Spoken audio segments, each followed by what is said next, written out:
दोस्तों आज हम आपको लिए चलते हैं क्लास 9th की मैथमेटिक्स में, और ये क्लास 9th की मैथमेटिक्स का लास्ट चैप्टर है प्रोबेबिलिटी। और ये प्रोबेबिलिटी का हमारा पार्ट 4 वीडियो है। तो दोस्तों हमारे इस वीडियो को आनंद लीजिए और अपने ज्ञान को बढ़ाइए। आज हम प्रोबेबिलिटी के अंतर्गत एक्सरसाइज 15.1 में एग्जाम से रिलेटेड मोस्ट इंपॉर्टेंट क्वेश्चंस का डिस्कशन करेंगे। तो आज हमारे इस वीडियो को अंत तक देखना बिल्कुल मत भूलिए।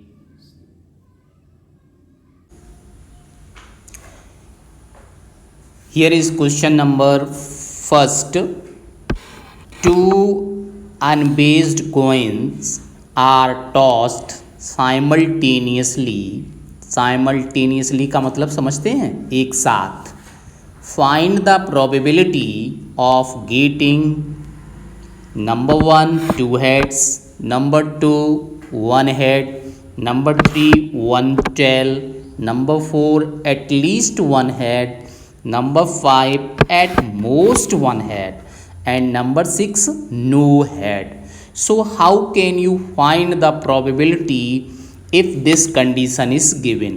So dear, let us enjoy the solution of this question. Here is the solution of this question. First of all, we can see here two unbased coins are tossed simultaneously. How many coins? 2. Then what is the total outcomes for this events? सबसे पहले हमें NS पता करना पड़ेगा। तो देखिएगा, जब कोई भी कॉइन टॉस किया जाता है तो यहाँ पे कितने कॉइन्स हैं? 2 कॉइन्स हैं। तो मान लिया कि यहाँ पे आपको जब आपने 2 कॉइन्स टॉस किए तो यहाँ पे मान लीजिए कि फर्स्ट टाइम में आपने दोनों कॉइन्स पर हेड फाइंड किया।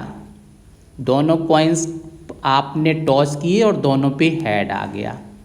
फिर आपने क्या किया, दोबारा से इसको टॉस किया। मान लीजिए हेड हेड नहीं आया, क्या आया? हेड आया और टेल आया। ये दूसरी कंडीशन हो गई।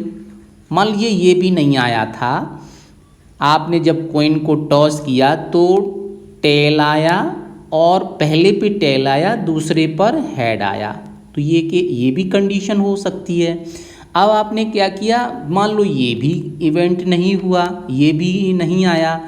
आपने दोनों कॉइन को टॉस किया तो पहले कॉइन पर टेल आया और दूसरे कॉइन पर भी टेल ही आया। तो कितनी यहाँ पे पॉसिबिलिटीज़ हो गई? यहाँ पे जो नंबर ऑफ पॉसिबिलिटीज़ हुई वो हो गई आपकी 4। तो ये आपका 4 क्या है? यही 4 आपका वैल्यू है NS का। NS का मतलब सैंपल स्पेस। सैंपल स्पेस को क्या बोलेंगे? Total outcomes. Total outcomes means NS का वैल्यू हो गया 4। अब आप 1 बाय 1 क्वेश्चन का सॉल्यूशन स्टार्ट कीजिए। तो देखिए किस तरह से आप इसको सॉल्यूशन करेंगे। Yes, first one question says that for 2 heads. तो फर्स्ट पार्ट में आपको क्या बोला गया है? 2 हेड्स।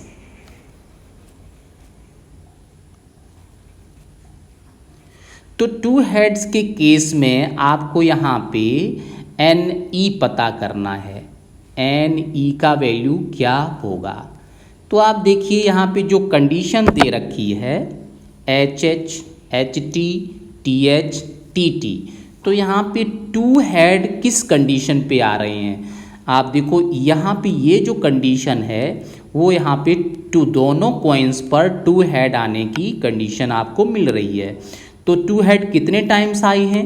एक ही बार आए। जब आपने दोनों कॉइन को टॉस किया तो सिंगल टाइम आपको हेड और हेड दोनों कॉइन पर मिली। इसके बाद जो कंडीशंस है वो दोनों हेड की नहीं है, किसी में हेड टेल है तो किसी में टेल टेल ही है। तो हैड हैड आने की कंडीशन केवल एक ही है, तो आप यहाँ पे क्या करेंगे, एन ई इक्वल टू लिखेंगे 1. Then how can you find the probability getting 2 heads? Yes, of course you can write here probability of getting 2 heads. 2 heads means TWO, 2 heads. Formula you know, that is NE upon NS.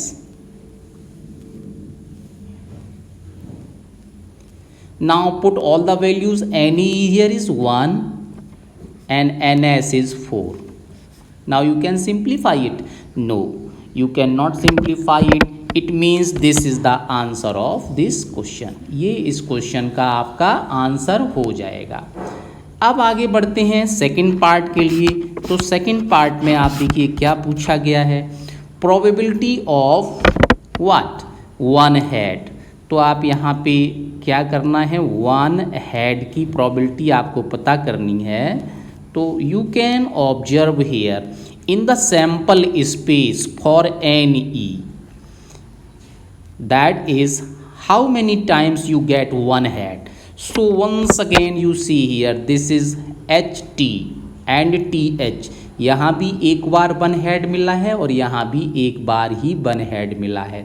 तो 1 head कितनी बार में मिला है, यहाँ पे कितनी condition है जिसमें 1 हेड मिल रहा है, 2 कंडीशंस हैं. तो आप यहाँ पे लिखेंगे for this N E equal to 2. Okay, I want to write clear it, that is how can you write this is 2. yes dear, you will write here any, for any means ht and th. So this is how much, this is 2 conditions. Now you will find the probability, that is 1 head means probability of 1 head. This equal to, again you will put the formula, that is NE upon NS, and dear N is 2 and NS is given here 4, so you can simplify it. What you will get, yes of course 2 1 ja 2 and 2 2 ja 4, so you will get it 1 by 2. So dear, this 1 by 2 is the answer of this question. इस question का ये answer हो जाएगा. Now for part number 3rd, what to do? In the part number 3rd, you can observe easily, that is 1 tell. In the third case, 1 tell. So how can you find the probability when 1 tell you will get? So dear, you will observe here in this sample space, where is 1 tell, how many conditions are there.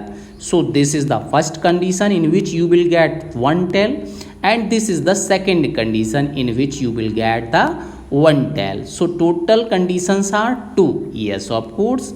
So you will write here for this, that is, yes dear, you will write for 1 tell, and for 1 tell NE, how can you write? Yes of course you can write it, that is TH, this is the first condition, and HT, this is the second condition. So dear, how many conditions here is? 2 only. So this is the value of NE. Now dear, you can find the probability for it, that is probability of 1 tell equal to, again you can put here formula, that is NE by NS. NE means this is favorable outcomes, it is 2, and NS means total outcomes, this is 4, and you can simplify it easily, that is 2 1 जा 2 and 2 2 जा 4. So this is 1/2 and this 1/2 is the answer of this second part. Okay, now moving for next part number 4. What is the part number 4? Yes, you can observe here for part number 4 at least one head. So dear, this is the most important things. आप इस चीज को अच्छे से समझिएगा कि at least one head के case में आपको क्या करना है. Yes of course, at least one head means how many times you will gate head in the sample space. Yes, of course. So you can find this value as part number 4, at least one head.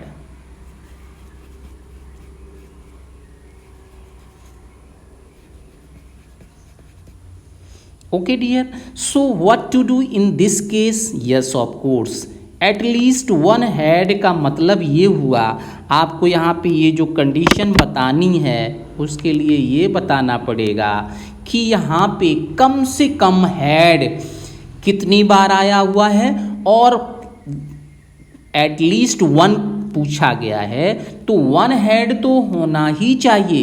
इससे अधिक भी head हो सकते हैं तो वो भी आपको इंक्लूड करने हैं. एटलीस्ट वन का मतलब आप अच्छे से समझिएगा कि यहाँ पे आप देखिएगा कि यहाँ पे मिनिमम हेड के साथ साथ और कितने हेड हैं. ठीक है, तो वो कंडीशन किस में आती है? एटलीस्ट में. मीन्स यहाँ पे आपने देखा यहाँ हेड है 1 टाइम्स है और ये कितना है 1 टाइम्स है, तो एटलीस्ट 1 तो होना ही चाहिए. इसके साथ में अगर इससे ज़्यादा भी हेड हैं तो वो भी आपको यहाँ पे इंक्लूड करने हैं. तो वो इंक्लूड आप कैसे करेंगे, आप उसको अच्छे से समझना है. तो आप देखिए यहाँ पे एच दिया है, HT दिया है, TH दिया है. तो यहाँ पे देखिए आपकी ये कंडीशन आ रही है कि एटलीस्ट वन हेड के लिए वन हेड तो होना ही चाहिए और उससे ज़्यादा हेड जितने भी हैं वो भी इंक्लूड करने हैं. तो ज़्यादा हेड यहाँ पे ये भी कंडीशन है, तो ये तीनों कंडीशन एटलीस्ट वन में आ जाएगी. तो उस केस में आप एनी क्या लिखेंगे? What is the value of NE? Yes, you will start here at least one head तो होना ही चाहिए. Means HT this is the first condition, TH this is the second condition. तो वन हेड हो गया. अब वन हेड से ज़्यादा भी हो सकते हैं, तो यहाँ पे HH और इसके बाद कोई कंडीशन है नहीं. अगर 3 हेड भी होते तो वो भी हम यहाँ इंक्लूड करते, 4 हेड होते तो वो भी इंक्लूड करते. मीन्स 1 से ज़्यादा जितने भी कंडीशंस होती हैं उन सभी को हमें यहाँ इंक्लूड करना है और वो वैल्यू आपकी क्या हो जाएगी? NE की वैल्यू हो जाएगी. That is NE = 3. In this condition 1, 2 and 3. Okay, you can count here 1, this is the first condition, 2, this is the second condition, 3. So total NE is here 3. Now dear, how can you find the probability getting at least one head? Yes, now probability at least one head. So dear, again you will put the formula, that is NE/NS,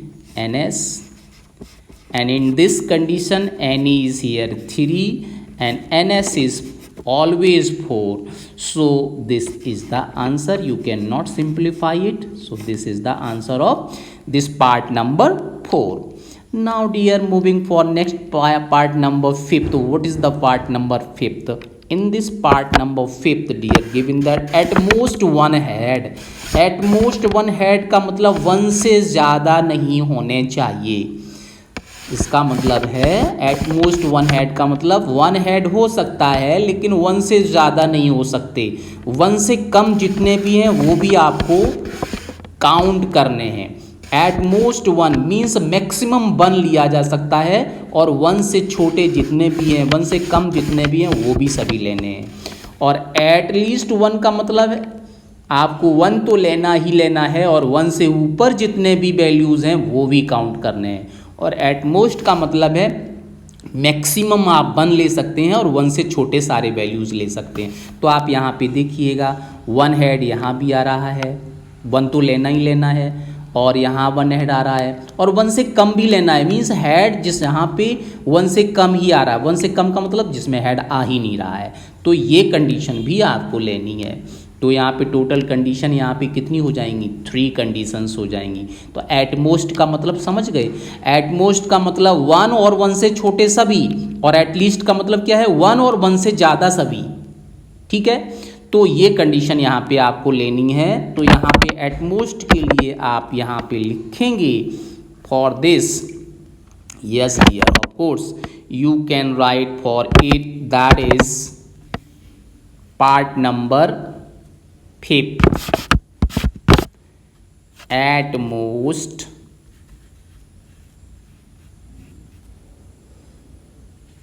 1 head.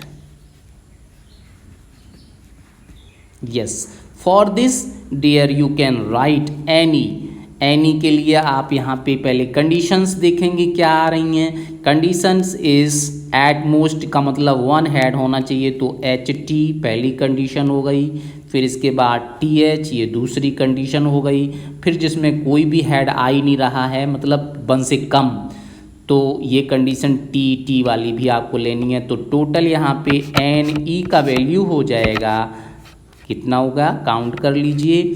Here is you can count 1 2 3, so the value of these things is equal to 3. Now you can find the probability of this part as probability of at most 1 head.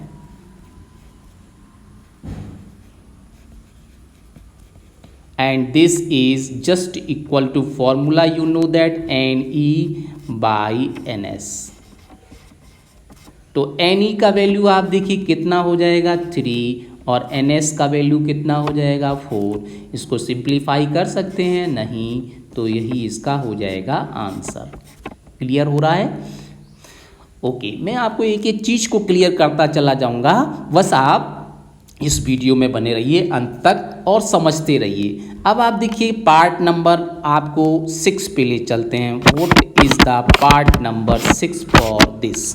Yes of course, so here you can see what is the part number 6 for this question, no head.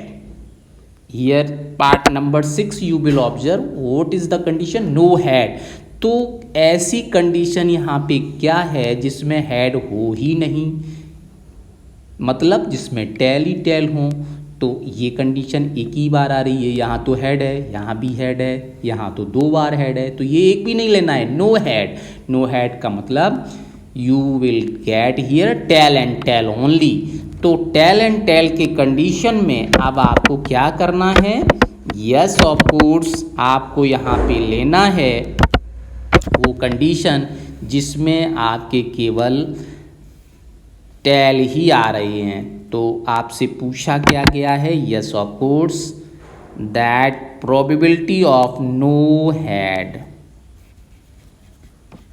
Okay, no head का मतलब हो गया आपका यहाँ पे जो sample space बनेगा वो क्या बनेगा, T एंड T ओनली, एक ही कंडीशन आएगी।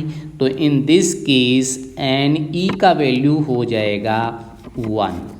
And now you can find the probability of no head. Probability of no head, this equal to, you will write the formula NE by NS, and now put the value. NE is 1, NS is always no change, this is 4. So dear, this is the answer of this question. तो इस तरह से हम, ये बहुत important question था exam के लिए, तो इसको हम सॉल्व कर सकते हैं। यहाँ पे एट लीस्ट और एट मोस्ट का जो मीनिंग है उसको आज समझ लीजिए। एट मोस्ट का मतलब है आपको 1 से ज़्यादा नहीं लेने हैं, और 1 से कम जितने भी हैं वो सारे ले लेने हैं। और एट लीस्ट का मतलब है कि 1 तो होना ही होना चाहिए और 1 से ज़्यादा जितने भी हैं वो भी लेना है, ठीक है। तो ये चीज़, और एटमोस्ट का मतलब अधिकतम 1, ठीक है, अधिकतम 1। जैसे मैंने कहा कि एटमोस्ट 10 स्टूडेंट्स होना चाहिए, तो एटमोस्ट 10 का मतलब आपको 10 से ज़्यादा स्टूडेंट नहीं लेना है। 1 स्टूडेंट हो सकता है, 2 स्टूडेंट भी हो सकता है, 3 स्टूडेंट्स भी हो सकते हैं। मैंने कहा एक गेम में गेम खेलना है, लेकिन एटमोस्ट 10, एटमोस्ट 10 का मतलब आप 2 स्टूडेंट्स को ले सकते हैं, 3 को भी ले सकते हैं, 4 को भी ले सकते हैं और 1 स्टूडेंट्स को भी ले सकते हैं, लेकिन 10 से ज़्यादा नहीं ले सकते हैं। तो यहाँ पे कंडीशन आपको क्या क्या मिली, 1 के लिए भी मिल गई, 1 ही में स्टूडेंट्स हो जाएगा तब भी सफिशिएंट है, 2 हो जाएंगे, 5 हो जाएंगे, 7 हो जाएंगे, 9 हो जाएंगे, मैक्सिमम 10। और अगर हमने कह दिया एटलीस्ट 1 स्टूडेंट, एटलीस्ट 1 तो होना ही होना चाहिए, तो पूरा क्लास भी आ सकता है, क्योंकि मैंने यहाँ कंडीशन लगा दी एटलीस्ट 1। एटलीस्ट 1 मीन्स 1 तो होना, 1 से कम नहीं हो सकता है, ठीक है। 1 से ज़्यादा कितने भी हो सकते हैं, तो आपको वहाँ पे देखनी पड़ेगी 1 से ज़्यादा कितने लोग हैं वहाँ पे, तो वो सारे एट लीस्ट में आ जाएंगे, ठीक है। Question 2 is given here, 3 unbiased coins are tossed together, find the probability of getting all heads, 2 heads, 1 head, at least 2 head. Okay, so dear, here is given that simultaneously 3 coins are tossed. Okay, then what is the sample space? How many total outcomes? Yes, of course we can find. Elementary events associated to random experiment of tossing 3 coins are, हमने coin toss किए तो पता चला कि तीनों coins पर head आ गया, या फिर ये केस नहीं हुआ तो फिर क्या हुआ, फर्स्ट पे हेड आया, थर्ड पे टेल आया। ये भी केस नहीं हुआ तो फिर ये भी केस हो सकता है कि फर्स्ट और लास्ट पे हेड आ गया और मिडिल पे टेल आ गया, या फिर ये भी हो सकता है कि लास्ट 2 पे हेड आया और फर्स्ट वाले पे टेल आ गया। ये केस भी आ सकता है जिसमें फर्स्ट पे हेड हुआ और लास्ट 2 पे टेल आ गया, या फिर ये केस भी हो सकता है कि फर्स्ट और लास्ट में टेल आया, मिडिल वाले पे हेड आ गया, या तो फिर ये केस भी हो सकता है कि फर्स्ट 2 पर टेल आ गया, लास्ट वाले पे हेड आया, या फिर लास्ट मोमेंट में ये केस भी आ सकता है कि तीनों पे टेल ही आया।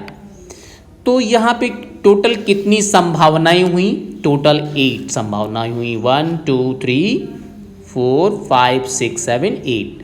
तो ये 8 क्या हो जाएगा, ये 8 हो जाएगा आपका total outcomes, that is NS।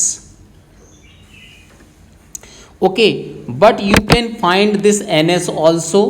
कैसे लिखा जाना है इसको मैं आपको बताना चाहता हूँ कि आप इसको लिखेंगे कैसे बिना किसी मिस्टेक के।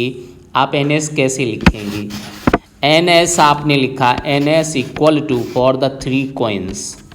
हमने क्या किया, देखिए फर्स्ट चांस में तीनों पर हेड आ गया,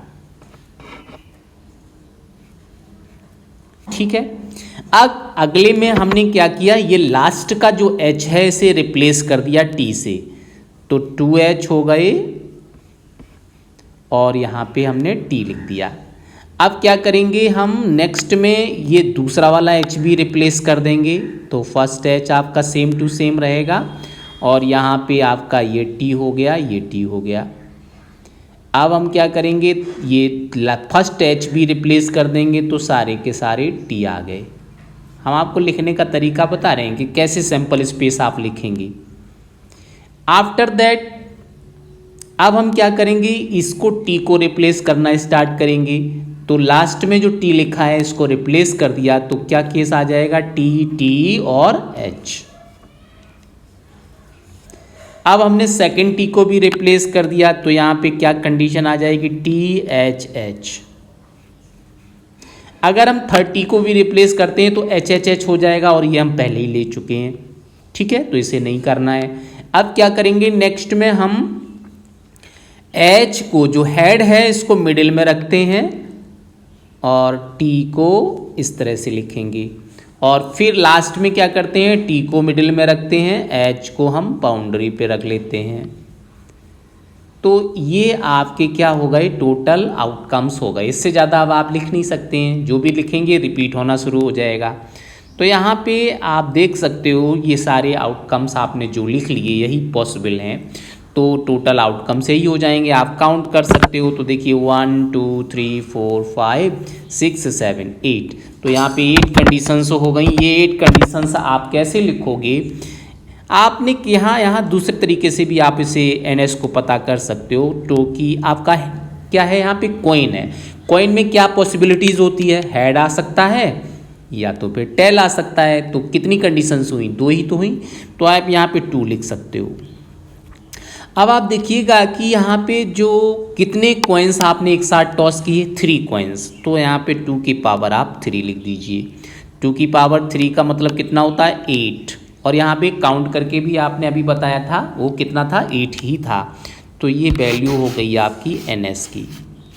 ठीक है, अब आप स्टार्ट कीजिए, इसका सॉल्यूशंस कैसे करोगे। फर्स्ट पार्ट लेते हैं, तो आपसे फर्स्ट पार्ट में पूछा क्या गया है, ऑल हेड, सारे हेड ही हों उसकी प्रोबेबिलिटी बतानी है। तो आप बता सकते हो आसानी से। देखिए किस तरह से आप बताएंगे, यस ऑफ कोर्स। यहाँ पे आपने लिखा एनी आपको चाहिए, ठीक है, तो 1 ऑल हेड्स के लिए ऑल हेड्स, तो ऑल हेड्स के कंडीशन में एनी आपका कितना हो जाएगा, N E. Okay, you can find easily. आप यहाँ पे देखेंगे ऐसी कौन सी कंडीशन है जिसमें सभी पे हेड हो, तो फर्स्ट कंडीशन है, तो आप यहाँ पे लिख लीजिएगा ये कंडीशन को। ये हो जाएगा आपका equal to H H and again H. तो ये कौन सी कितनी कंडीशन है, एक ही कंडीशन है, तो यहाँ पे आ जाएगा एनी का वैल्यू 1 हो जाएगा। Therefore probability of getting all heads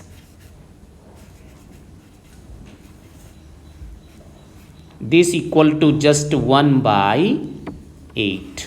इसको सिंप्लीफाई नहीं कर सकते हैं, तो यही इसका आंसर हो जाएगा। Okay, now second part is 2 heads. 2 heads आने की प्रोबेबिलिटी क्या है, 2 हेड्स आप देख सकते हो। तो यहाँ पे देखेंगे 2 हेड्स कहाँ कहाँ पर है, ये फर्स्ट में एच एच टी, तो 2 हेड्स हो गए। यहाँ पे एच टी एच, ये भी आपका दूसरा केस हो गया। ये टी एच एच, ये तीसरा केस हो गया। और यहाँ पे डबल एच कहीं भी नहीं है, तो यहाँ भी आप देख सकते हो ये केस फर्स्ट आपका, ये सेकंड केस हो जाएगा और ये थर्ड केस हो जाएगा। तो टोटल यहाँ पे केस कितने हो जाएंगे, 3 केसेस हो जाएंगे। तो आप यहाँ पे लिख सकते हो फॉर पार्ट नंबर 3 के लिए और पार्ट नंबर 2 के लिए, हियर इज रिक्वायरमेंट दैट, क्या चाहिए आपको, 2 हेड्स।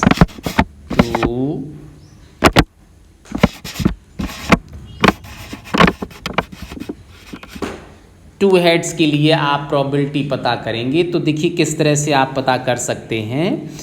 यहाँ पे एन ई हो जाएगा, कंडीशंस आप लिखेंगे, क्या क्या कंडीशंस हैं, एच एच टी या फिर टी एच एच या फिर एच टी, यहाँ पे क्या आएगा, H T sorry T H. Conditions आपकी थर्ड वाली क्या होगी, जिसमें डबल एच हो, एच टी एच। तो ये कितने केस हो गए, टोटल 3 केसेस हो गए। तो एनी का वैल्यू हो जाएगा 3। Now the probability, therefore probability of getting 2 heads, this equal to formula is any by ns and the value of n is 3 and the value of ns is 8. Can you simplify? No. So this is the answer. ये इसका हो जाएगा answer. अब देखिएगा part number 3। तो part number 3 आप देखिए क्या पूछा गया है, हियर इज 1 हेड ओनली। तो वन हेड आने की प्रोबेबिलिटी क्या होगी, तो आप देखिए वन हेड कितनी टाइम्स है, वन हेड आप देखिएगा, here is the first time one head, this is the second time, this is the third time. और कोई भी कंडीशन नहीं है जहाँ पे वन हेड हो, यहाँ भी देख सकते हो वन हेड, ये आपका हो गया, दूसरा ये केस हो जाएगा और तीसरा आपका ये केस हो जाएगा। तो तीन ही केस हैं, तो थर्ड में वन हेड आने की प्रोबेबिलिटी आपको बतानी है। So you can find easily that for one head, part number third, getting one head, okay, one head. So dear, for one head you will write the possible outcomes, that is any के लिए आपका क्या हो जाएगा, T H T first case, दूसरा आपका क्या हो जाएगा H T T, and third case क्या हो जाएगा टी टी एच। इससे ज़्यादा नहीं हो सकते हैं, तो कितने केस हुए, 3। ये आपका क्या हो गया एनी का वैल्यू। अब आपको क्या चाहिए, probability, probability of one head, this equal to N E by N S. तो आप देखेंगे एन ई कितना है, एन ई आपका 3 है, एन एस कितना है आपका 8 है। तो इसे सिंप्लीफाई कर सकते हैं, नहीं तो यही इसका आंसर हो जाएगा, N E by N S, this is the answer of this question. Now dear part number 4, part number 4 क्या है आप देखिएगा, पार्ट नंबर 4 के लिए here is question that at least 2 heads. तो एटलीस्ट 2 हेड का मतलब क्या हुआ कि 2 तो होना ही होना चाहिए, 2 से ज़्यादा भी हो सकता है, ठीक है, 2 तो कंपलसरी है। एटलीस्ट का मतलब क्या है, 2 is compulsory but you will take more than 2 also.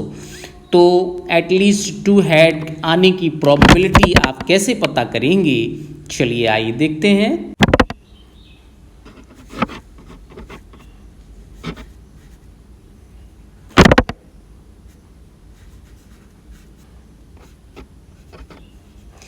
तो एटलीस्ट 2 हेड के लिए आप देखेंगे कि आपका पॉसिबल आउटकम्स क्या हो जाएंगे, NE equal to, you can observe here also that is at least 2 head. 2 head का मतलब 2 तो होना ही चाहिए, 2 से ज़्यादा भी हो सकते हैं। तो देखिए यहाँ पे first case 2 head, this is the second case having 2 heads, and this is the third case having 2 head, and this is the last. यहाँ तो देखिए 2 हेड यहाँ भी तो है ना, तो इसको भी काउंट करना है, क्योंकि 2 तो है ही, 2 से ज़्यादा है तो उसको भी आपको लेना ही लेना है। तो देखिए किस तरह से आप इसका सैम्पल टोटल आप पॉसिबल आउटकम्स बनाएंगे, means H T, otherwise T H, otherwise HTH, and after that HHH. So these are possible outcomes for 2 heads. So कितने हो जाएंगे, काउंट कर लीजिए, 1 2 3 4, तो टोटल केसेस कितने हो गए 4, ये एनी का वैल्यू हो गया। Now probability of at least 2 head, at least 2 heads, formula same ही है, N E by N S. N E का वैल्यू कितना है, एन ई का वैल्यू आपका इस बार 4 है, एन एस का वैल्यू कितना है, सेम ही रहेगा 8। अब आप देख सकते हैं कि ये कैंसिल हो सकता है, तो ये 4 1 जा 4, 4 2 जा 8, कितना आंसर हो गया, सिंप्लीफाई करने से 1/2, 1/2 ये आपका फाइनल आंसर है। तो इस तरह से हम इस क्वेश्चन के सॉल्यूशन को फाइंड कर सकते हैं। सो मज़ा आ रहा है ना, तो बने रहिए इस वीडियो में अंत तक और आप समझिए most important questions for examination. आप पढ़ रहे हैं, आप सीख रहे हैं, आप समझ रहे हैं, बहुत ही important. Here is the next question number 3। A bag contains 3 red and 2 blue marbles. A marble is drawn at random. What is the probability of drawing a blue marble. तो यहाँ पे बैग में 3 रेड और blue marbles रखी हुई हैं और एक मार्बल्स एट रैंडम उसमें से निकाली गई। तो आपको बताना है कि वो मार्बल ब्लू ही होगी। Yes of course you can tell it, बता सकते हो। कैसे बताना है, चलिए आइए देखते हैं सॉल्यूशन इसका। तो देखिए यहाँ पे सॉल्यूशंस के लिए there are 5 marbles in bag. कैसे, 2 ब्लू और 3 रेड और 2 ब्लू, तो कितनी हो गई, 5 हुई ना। Out of these 5 marbles 1 can be drawn, choose in 5 ways. कैसे पता कर सकते हैं, of course we can do it. NS for this, NS के लिए आपको क्या करना है, आपके पास 3 रेड बॉल्स हैं और 2 ब्लू बॉल्स हैं, तो टोटल कितनी हो गई, 5 balls. Okay, because 3 is red ball and 2 is blue. Okay, तो नंबर आप लिख भी सकते हो चाहो तो, number of red balls, red balls नहीं है मार्बल्स है, तो आप मार्बल्स लिखोगे, मार्बल्स इक्वल टू 3, है ना। और ब्लू मार्बल्स कितना है, blue marbles equal to, this is given that 2। तो टोटल नंबर ऑफ मार्बल्स 3 + 2 = 5। ये क्या हो जाएगा, this is the value of NS। Okay, now to find the probability of, पता क्या करना है, probability of getting a blue marble, a blue marble, इस चीज की हमें प्रोबेबिलिटी पता करनी है। Okay, so we will write for NE, NE कितना होगा, NE means how many, number of blue marbles. आपसे पूछा गया number of blue marbles, so how many number of blue marbles here, total number of blue marbles are 2, so this is the value of NE, ये NE का value हो जाएगा।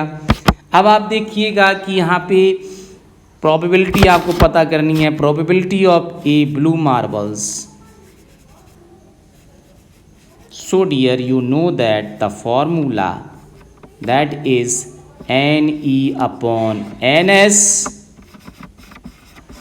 and the value of NE is 2 and NS is 5. Can you simplify? No. तो ये आपका इस question का क्या होगा, आंसर हो जाएगा। So dear,